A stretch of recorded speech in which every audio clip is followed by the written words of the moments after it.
Assalamualaikum warahmatullahi wabarakatuh.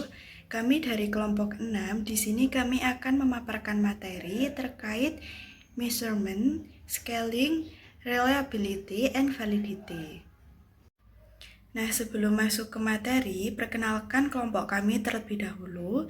Yang pertama ada Rima Khairunisa dengan NPM Mahir 239. Kemudian ada Tarisa Nailia dengan NPM Mahir 247. Lalu ada Dinda Rizky dengan NPM Akhir 262. Dan yang terakhir ada Catur Haila dengan NPM Akhir 268. Di bagian ini kita mulai dengan dasar penelitian yaitu measurement dan scaling. Measurement atau pengukuran itu sederhananya adalah memberi angka atau simbol pada atribut dari suatu objek. Misalnya, kalau kita ingin tahu tinggi badan seseorang, kita itu kasih angka dalam sentimeter atau meter. Itu contoh measurement yang objektif. Tapi dalam penelitian sosial atau bisnis, seringkali kita mengukur hal-hal yang abstrak, misalnya motivasi kerja, kepuasan pelanggan, atau komitmen organisasi. Konsep-konsep ini tidak bisa dilihat langsung, jadi perlu diubah menjadi bentuk angka supaya bisa dianalisis. Nah, disinilah peran scaling. Scaling itu adalah menyusun jawaban responden dalam bentuk kontinum, biasanya dari tingkat paling rendah ke paling tinggi. Contohnya, skala Likert dari sangat tidak setuju sampai sangat setuju. Dengan scaling, kita bisa menangkap intensitas perasaan, sikap, atau preferensi seseorang. Jadi, measurement memberi angka pada atribut, scaling menyusun angka itu dalam urutan logis sehingga bisa dibandingkan. Kenapa ini penting? Karena penelitian tanpa pengukuran yang baik sama saja dengan menebak. Bayangkan kita meneliti kepuasan pelanggan tapi tidak jelas bagaimana cara mengukurnya. Hasil penelitian pasti bias, tidak bisa dipertanggungjawabkan. Dengan measurement dan scaling yang tepat, kita bisa mengubah konsep abstrak jadi data yang konkret. Tapi ada dua hal utama yang harus dipastikan, yaitu reliabilitas dan validitas. Reliabilitas berarti konsistensi. Kalau sebuah alat ukur digunakan berulang kali dalam kondisi yang sama, hasilnya juga harus sama. Misalnya, kalau responden mengisi kuesioner motivasi hari ini, lalu mengisinya lagi seminggu, kemudian hasilnya tidak boleh berubah jauh. Kalau berubah drastis, berarti instrumen itu tidak reliable. Validitas berarti akurasi. Instrumen itu harus benar-benar mengukur apa yang seharusnya diukur. Misalnya kalau skala itu diklaim untuk mengukur kepuasan kerja, jangan sampai ternyata lebih mencerminkan stres atau tekanan kerja. Kalau tidak valid, hasil penelitian akan menyesatkan. Jadi bisa kita simpulkan, measurement, scaling, reliabilitas, dan validitas adalah fondasi utama penelitian. Kalau fondasi ini rapuh, maka analisis statistik sehebat apapun tidak ada artinya. Itulah sebabnya bab ini menekankan betul pentingnya kita memahami sejak awal apa yang sebenarnya kita ukur, bagaimana cara mengukurnya, dan bagaimana memastikan ukurannya konsisten serta akurat. Kita masuk ke materi pertama, yakni 4 jenis skala. Pengukuran itu memberi angka pada atribut objek agar bisa diklasifikasikan. Nah, skala membedakan individu berdasarkan variabel, dan semakin canggih skalanya, maka banyak informasi yang bisa diperoleh. Yang pertama ada skala nominal. Skala nominal itu adalah skala pengukuran yang paling sederhana. Skala ini itu digunakan untuk mengelompokkan objek, orang atau data ke dalam kategori tertentu yang saling eksklusif dan lengkap. Nah, artinya satu objek itu hanya bisa masuk ke satu kategori, dan setiap kategori itu sudah mencakup keseluruhan populasi yang relevan. Misalnya, dalam penelitian kita bisa membedakan responden itu berdasarkan jenis kelaminnya, yakni ada laki-laki dan ada perempuan, atau mungkin berdasarkan status pekerjaan, seperti pegawai tetap, kontrak, atau freelance, atau mungkin berdasarkan wilayah tempat tinggal, ada kota A, kota B, kota C. Nah, dalam skala nominal ini, angka yang digunakan itu hanyalah kode atau label yang memudahkan analisis data kita. Misalnya laki-laki itu diberi kode 1 dan perempuan diberi kode 2. Nah, angka ini tuh tidak memiliki makna yang matematis seperti lebih besar atau lebih kecil. Nah, karena itu kita tidak bisa membandingkan ataupun mengurutkan kategori tersebut. Analisis yang bisa dilakukan itu hanya merupakan perhitungan frekuensi, persentase, atau modus. Skala ini tuh penting karena menjadi dasar untuk membedakan kelompok sebelum kita melangkah ke skala yang lebih kompleks lagi. Lalu jenis skala yang kedua, di sini ada skala ordinal. Skala ordinal itu adalah skala yang satu tingkat lebih maju dibandingkan skala nominal tadi. Nah, selain mengelompokkan, skala ini tuh memberi peringkat atau urutan pada kategori sesuai dengan tingkat preferensi, kepentingan, atau intensitas tertentu. Misalnya responden itu diminta mengurutkan karakteristik pekerjaan dari yang paling penting hingga yang paling tidak penting. Atau mungkin menilai kualitas layanan dari yang sangat buruk hingga ke tingkatan yang sangat baik. Nah, dengan menggunakan skala ordinal itu kita bisa mengetahui urutan mana yang lebih tinggi, lebih penting atau lebih disukai. Tetapi kita tidak tahu seberapa besar jarak atau selisih antar peringkat tersebut. Misalnya peringkat pertama dan peringkat kedua bisa saja selisihnya itu tipis, sedangkan peringkat kedua dan ketiga itu bisa saja selisihnya sangat jauh. Nah, karena itu kita tidak bisa melakukan operasi matematika seperti rata-rata, tetapi kita bisa menghitung distribusi peringkat, median, atau modus. Nah, skala ini tuh sangat berguna ketika kita ingin mengetahui preferensi atau prioritas responden secara umum tanpa harus menghitung jarak yang pasti antar pilihannya.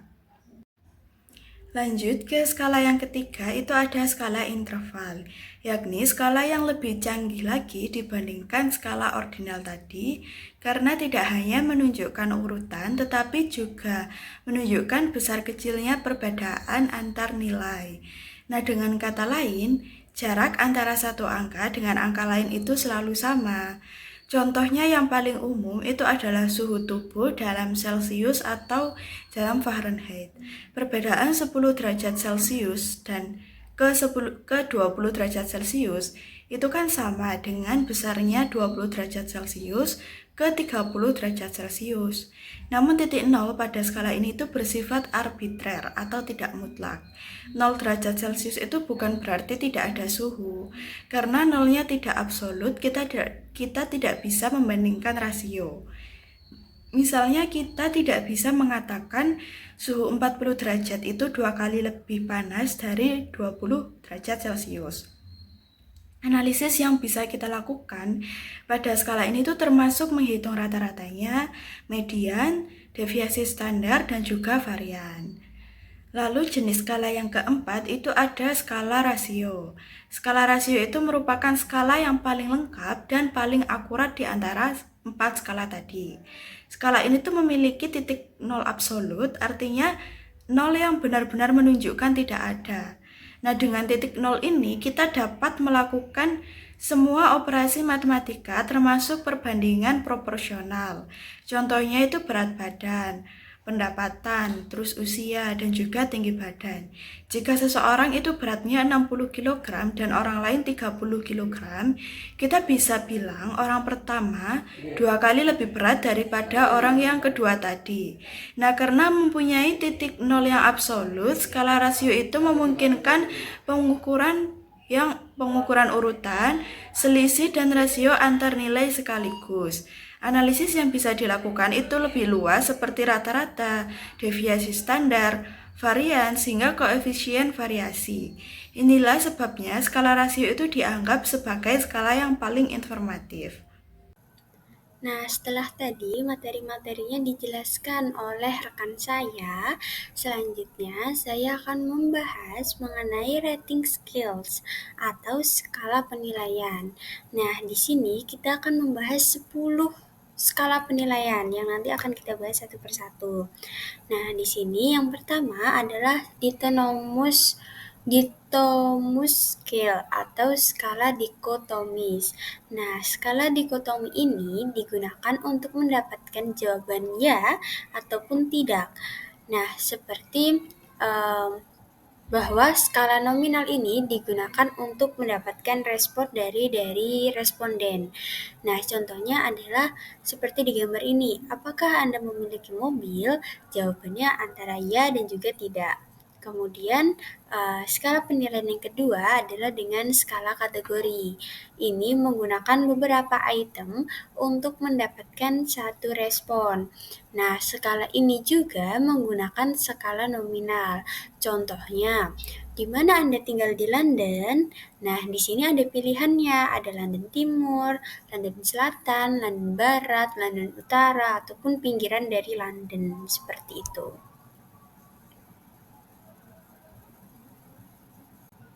Nah, selanjutnya skala penilaian yang ketiga adalah mengenai semantic differential scale atau skala diferensial sementatik. Nah, skala diferensial semantik ini mengukur sikap responden dengan pasangan kata sifat yang berlawanan, misalnya baik buruk atau cantik jelek, seperti itu. Nah, hasilnya ini akan menunjukkan persepsi responden dan dia meskipun bersifat ordinal, ini sering dianggap sebagai skala interval. Contohnya seperti di gambar itu, ada uh, responsif dan tidak responsif, kemudian beautiful dan juga ugly. Nah, itu tuh kita sebagai responden itu bisa memilih dia lebih ke beautiful ataupun lebih ke ugly. Sesuai itu tadi ada garis 1, 2, 3, 4, 5, 6 gitu. Jadi kita tinggal memilih lebih kemana, lebih condong kemana. Kemudian ada numerical scale atau skala numerik. Nah, skala numerik ini mirip dengan skala diferensial sementatik. Mirip dengan yang tadi, tapi ini menggunakan angka. Kalau tadi kan dia garis-garis-garis gitu kan. Jadi kita lebih pilih condong kemana garisnya. Nah, kalau ini dia menggunakan angka 5 sampai 7 poin, 1 sampai 7 poin. Dengan kata sifat di ujung-ujungnya. Contohnya sama kayak tadi, sangat senang, tidak senang, cantik, jelek. Nah, tapi kita memilihnya sesuai angka gitu. Penilaian skala yang kelima adalah Intermediate Rating Scale atau skala penilaian dengan rinci. Ini menggunakan 4 sampai 9 poin dengan kata penanda di ujung skala. Misalnya sangat tidak setuju dan sangat setuju. Responden memilih angka ini sesuai dengan hasilnya lalu akan dijumlahkan. Nah, contohnya kayak gini. Ini ada skala penilaian seimbang dan juga skala penilaian tidak seimbang. Gambar di atas itu adalah skala penilaian seimbang. Jadi dia ada sangat mungkin, tidak mungkin, biasa aja, mungkin dan sangat mungkin gitu. Jadi kalau penilaian seimbang dia tuh ada biasa aja gitu, ada penilaian untuk biasa aja. Sedangkan kalau skala penilaian yang tidak seimbang itu dia tidak ada titik netral. Jadi cuma sangat tidak mungkin, mungkin dan sangat mungkin gitu. Jadi perbedaannya di situ. Jadi responden itu akan memilih sesuai dengan pendapat mereka untuk setiap pernyataan. Misalnya, saya akan pindah kerja dalam 12 bulan ke depan. Nah, di situ ada netralnya atau tidak netralnya, unbalanced atau balance. Nah, kemudian ada skala Likert. Likert scale ini mengukur seberapa setuju responden terhadap pernyataan dengan skala 5 poin. Dan skor ini dapat dijumlahkan untuk menilai sikap secara keseluruhan. Contohnya di gambar itu, dengan menggunakan skala Likert sebelumnya, nyatakan sejauh mana Anda setuju dengan masing-masing pernyataan berikut dari angka 1 sampai dengan angka 5. gitu. Nah, nanti kita pilih angka 3 atau angka 1 atau angka 2 atau angka 5 gitu.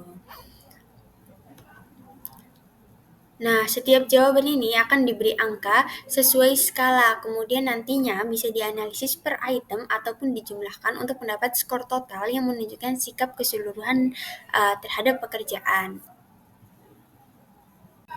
Selanjutnya adalah mengenai fixed or constant dari sum scale atau skala jumlah tetap maupun konstan. Responden ini diminta untuk membagikan sejumlah poin tertentu ke berbagai item sesuai dengan contoh di bawah ini.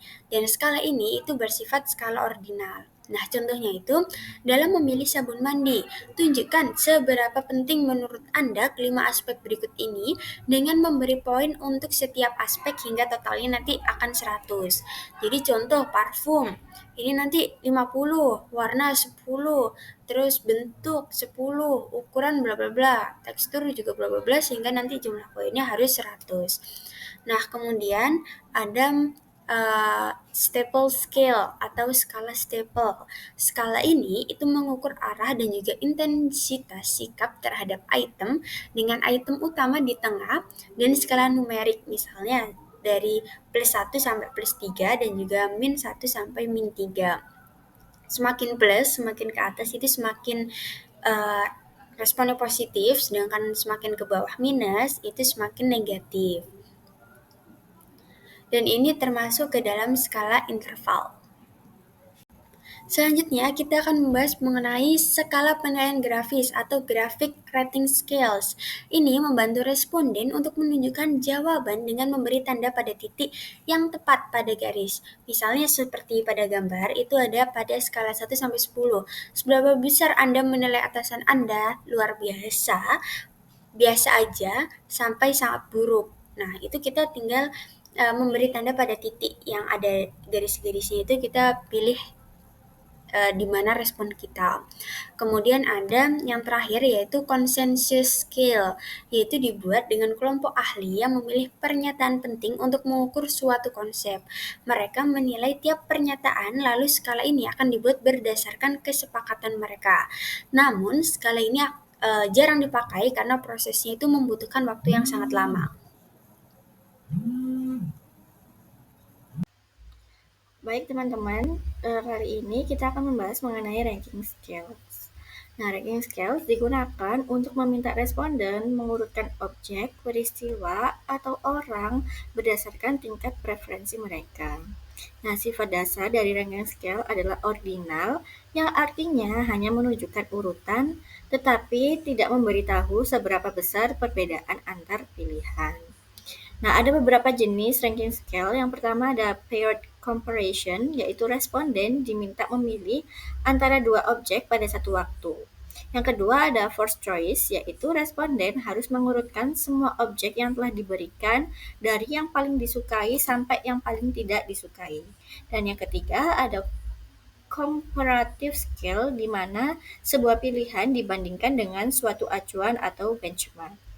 Nah, tetapi range scale ini punya keterbatasan, yaitu dia hanya memberitahu urutan preferensi, tetapi tidak bisa menunjukkan seberapa kuat perbedaan preferensinya.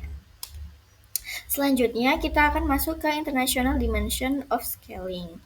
Nah, dalam penelitian lintas budaya, skala pengukuran harus mempertimbangkan perbedaan budaya. Misalnya, ada budaya yang cenderung memilih nilai tengah pada skala, sedangkan budaya lain itu lebih suka memilih nilai yang ekstrim. Nah, selain itu, skala 5 poin dan juga 7 poin itu bisa saja menghasilkan respon yang mirip di suatu negara, tetapi berbeda di negara yang lain. Nah, hal ini membuat analis dan juga interpretasi data internasional menjadi lebih menantang karena cara orang menanggapi skala tidak selalu sama di berbagai budaya. Sekarang kita masuk ke pembahasan goodness of measure. Nah, goodness of measure itu berarti memastikan bahwa instrumen penelitian benar-benar mengukur konsep yang dimaksud, meminimalkan kesalahan, dan juga menghasilkan data yang konsisten dan dapat dipercaya.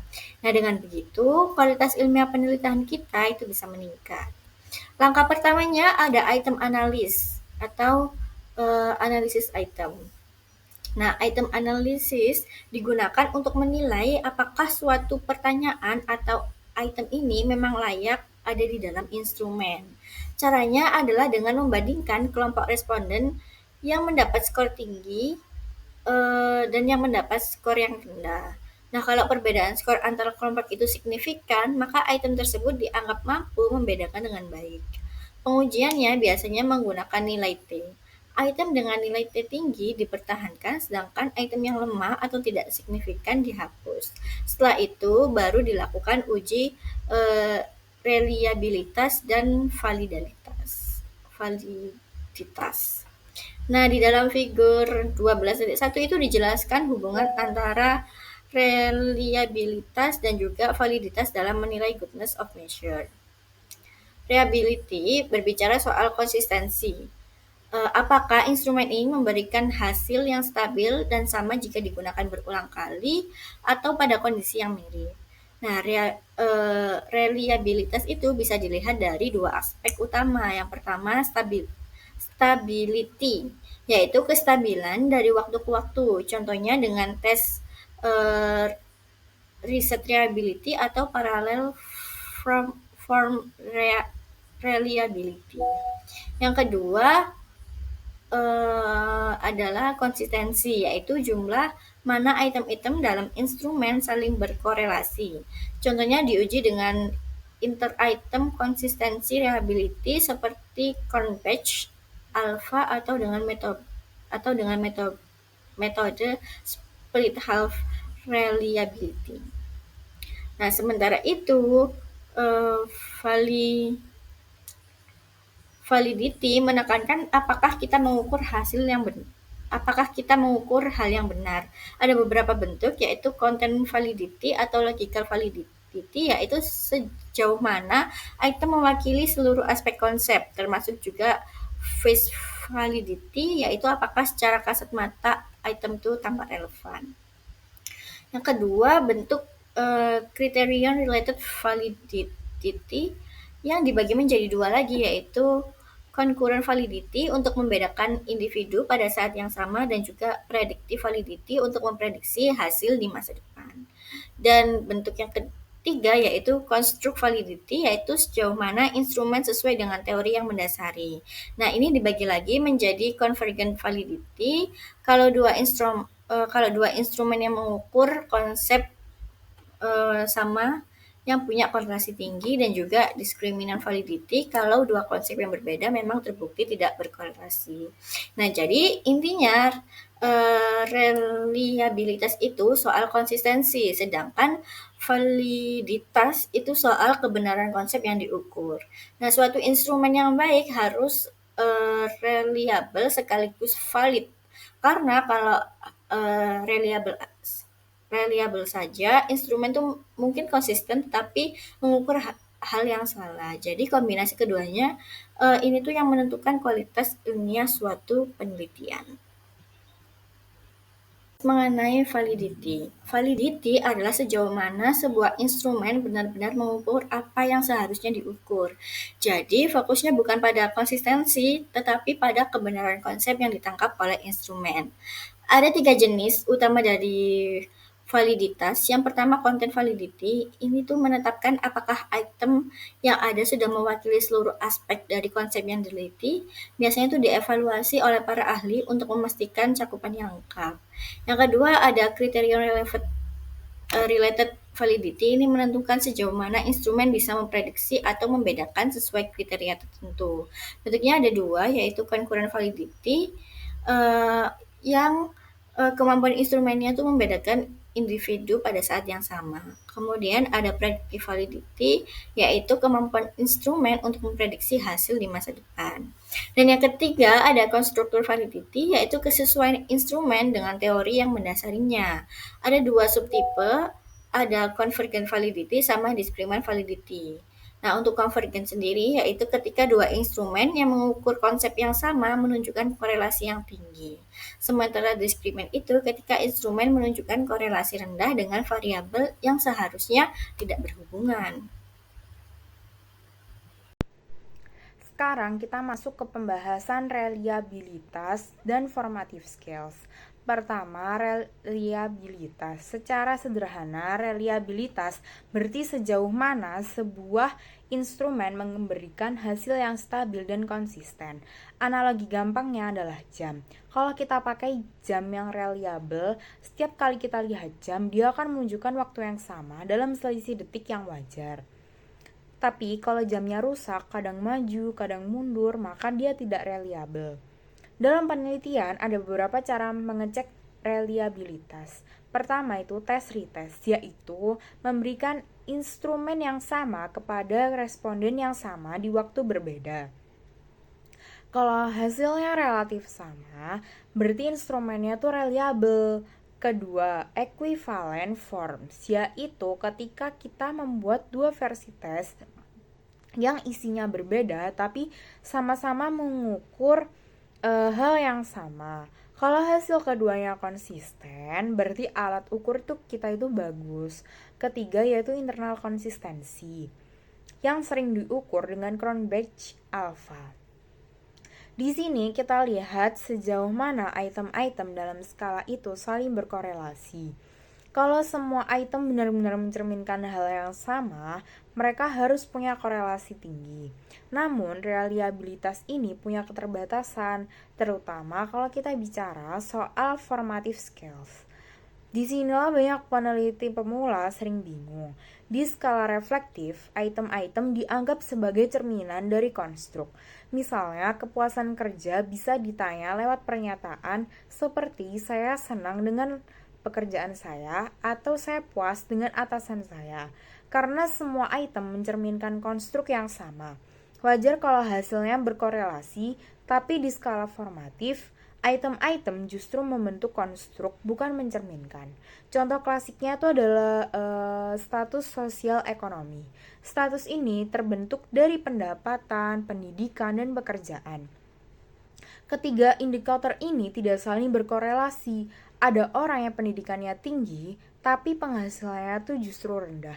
Ada juga yang pekerjaannya prestisius, tapi pendidikannya tuh biasa saja. Walaupun begitu, semua indikator tuh tetap relevan, karena bersama-sama mendefinisikan status sosial ekonomi. Jadi, kalau kita menilai reliabilitas skala formatif dengan cara yang sama seperti skala reflektif, hasilnya itu akan menyesatkan. Di skala formatif, kita tidak bisa mengandalkan Cronbach alpha atau internal konsistensi, karena memang tidak harus ada korelasi antar item. Yang penting justru kelengkapan indikator. Kalau salah satu indikator hilang, konstruknya tuh bisa jadi tidak lengkap. Bayangkan kalau kita mau mengukur status sosial ekonomi, tapi hanya menilai pendapatan tanpa memperhitungkan pendidikan atau pekerjaan, maka hasilnya akan bias. Kesimpulannya, reliabilitas itu penting, tapi kita harus paham konteksnya. Kalau kita pakai skala reflektif, kita periksa konsistensi antar item. Kalau kita pakai skala formatif, yang kita pastikan adalah semua indikator yang relevan sudah ada. Dengan memahami perbedaan ini, kita bisa memilih metode pengukuran yang tepat sehingga hasil penelitian itu lebih valid, reliable, dan bisa dipertanggungjawabkan secara ilmiah.